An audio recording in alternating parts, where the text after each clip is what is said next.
Êtes-vous réceptif à l'hypnose? Bonjour à tous et bienvenue sur Livre Hypnose. Alors pour ceux qui ne me connaissent pas, je suis Jordan Mézance, praticien en hypnose sur Tremblay en France et créateur de Livre Hypnose. J'accompagne mes consultants et je les aide à lever les barrières mentales qui les empêchent d'atteindre leur objectif en termes de bien-être et de développement personnel. Alors aujourd'hui, je vais répondre à cette question que sûrement vous vous êtes déjà posée si vous avez eu l'envie d'avoir recours à la pratique de l'hypnose pour vous aider à dépasser un problème ou alors simplement pour atteindre un but que vous vous êtes fixé. C'est également le cas si par exemple vous avez vu des spectacles d'hypnose et que vous vous demandez si vous aussi vous auriez pu aller sur scène, être sélectionné et faire la poule devant des milliers de spectateurs. Enfin des centaines plutôt que des milliers d'ailleurs.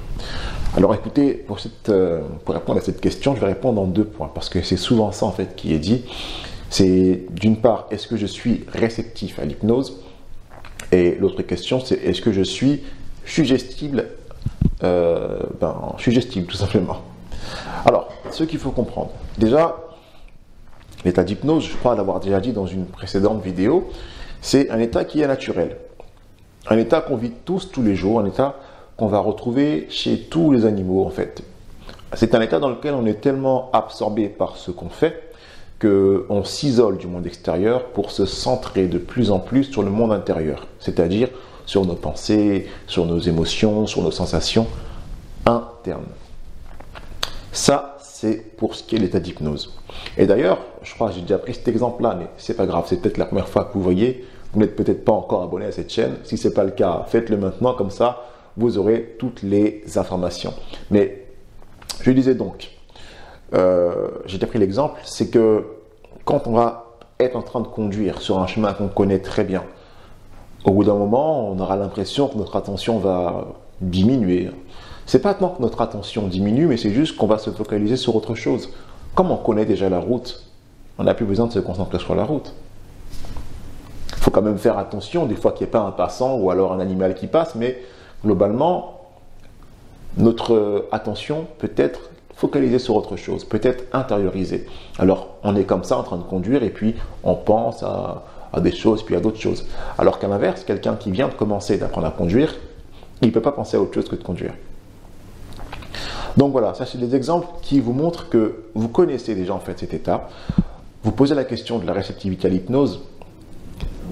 Aujourd'hui, je ne suis pas sûr que ça a encore du sens, mais bon, en tout cas la question est légitime. On peut également voir au niveau du cerveau qu'il se passe des choses, et là je pense au rythme alpha, bêta, tout ça. Quand on est en état d'hypnose, on va être dans des rythmes plutôt alpha et theta. Voilà, donc le cerveau fonctionne avec un rythme différent. C'est juste ça l'état d'hypnose. Un état que tout le monde vit tous les jours, tout à fait naturel, qui est accessible à tous. Maintenant, concernant la question de la suggestibilité, et ça, je pense, qui questionne le plus de monde, c'est de savoir est-ce que avec moi, ça marcherait si on dit de faire la poule ou alors d'avoir le corps totalement dur, enfin, bref, tout ce qu'on peut faire en hypnose de spectacle. Alors là, il y a une petite nuance à comprendre. Premièrement, une personne qui va vivre ce qu'on appelle un phénomène hypnotique, elle est d'accord pour le vivre, même si elle a l'impression qu'elle n'est pas d'accord. Voilà. Ensuite, deuxième chose, il y a des différences dans la suggestibilité. Tout le monde ne va pas répondre de la même façon aux suggestions. Certaines personnes vont répondre plus lentement, d'autres plus rapidement, d'autres faudra tenter et retenter encore jusqu'à ce que ça marche. C'est comme ça, chaque humain est différent. Enfin, une troisième chose, ce qui donne l'impression que les gens, ça marche toujours en spectacle, c'est que simplement, l'hypnotiseur de spectacle va faire des tests de sélection pour savoir avec lesquels il va travailler son spectacle pendant la durée de la prestation, tout simplement.